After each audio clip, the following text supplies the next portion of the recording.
Gusto ba kang mudato? Dinhi sa real estate, pwede ka mo income og 100,000 a month og mas taas pa depende sa imuhang pagpaningkamot. Student ba ka? Or gatrabaho na or naalang sa balay pero gapanghita og extra income?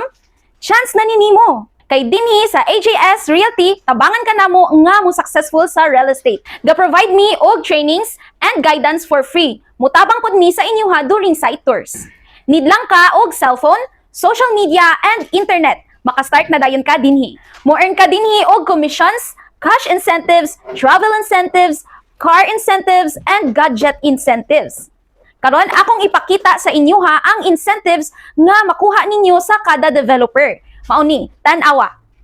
Mauni ang model unit ni The Midtown Towers, usa sa projects ni Vistaland.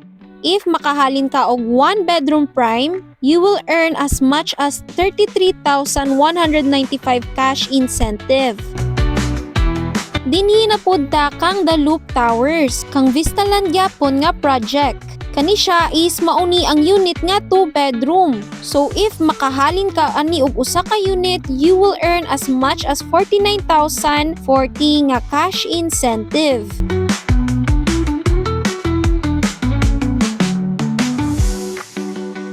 Diba? Dako na kaayo, incentives pa lang na. Unsa na lang kung pati commissions, millions gyud ang pwede nimong kitaon dinhi. So before ko mo end, naa pa ko'y usa ipakita sa inyo nga testimonial video sa amo ang top seller dinhi sa AJS Realty. Watch this. Good morning kaninyong tanan mga kahigalaan sa tibuok kalibutan no, magpaila-ila tuod ko kaninyo. Ako tuod si Abel Salva of AJS Realty. Istoryahan ta lang kahigala, ako sa kaniadto security guard lang gyud taon ko. Pero wala damhan na ako'y usa ka friend nga nag-invite sa kuha aning real estate agent. Wala ko damha mga kahigalaan sa akong pagpaningkamot ani nga industry sa real estate. Kaloy sa Ginoo ni uswag pud taon akong kinabuhi. Ang ako mga anak ako napaeskwela sa mga private nga mga eskwelahan. Og isa pa naka-invest ko mga kahigalaan og 4 ka sakyanan, 2 ka kondo ug isa pa mga house and lots and farms mga kahigalaan no. Kay kini nga trabaho igala kung ikaw maningkamot no, isa jud ka nga mo bag-o gyud ang imong kinabuhi mga kahigalaan. Hinoon sa akong giingon sa inyo nga katong akong mga investment dili siya sayon nga makuha diretso, depende gyud sa imong paningkamot kahigalaan. Ang naka-advantage sa ni mga kahigalaan no, kay naara ta sa balay nga trabaho no, naara ka sa imong gadgets, naara ka sa imong laptop.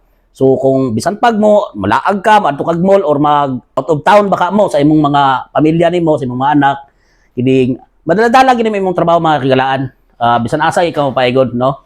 Then kuan pa gid siya mga kahigalaan no, kining unlimited income ani nakatsada ni. Busa depende sa imuha, sa imong pagpaningkamot. Depende sa imo gumikan kay hawid di mo imong oras ani nga trabaho mga kahigalaan. Depende sa imo kung gusto nimo nga mo diretso kag ka bag-o imong kinabuhi nga mo makwartahan ka diretso, banat ka diretso kana bang hardworking ka diretso mga kahigalaan. Kung gusto ka mosundog ka sa kuha nga kanang maka-invest kag daghan mga kahigalaan, no, bahalag dugay nimo maabot basta ka importante na ning kamot lang kita maabot ra gyud nato madugay mga kahigalaan. Di gyud nato na siya di gyud nato mahibal-an nga maabot gyud nato na siya mga kahigalaan no.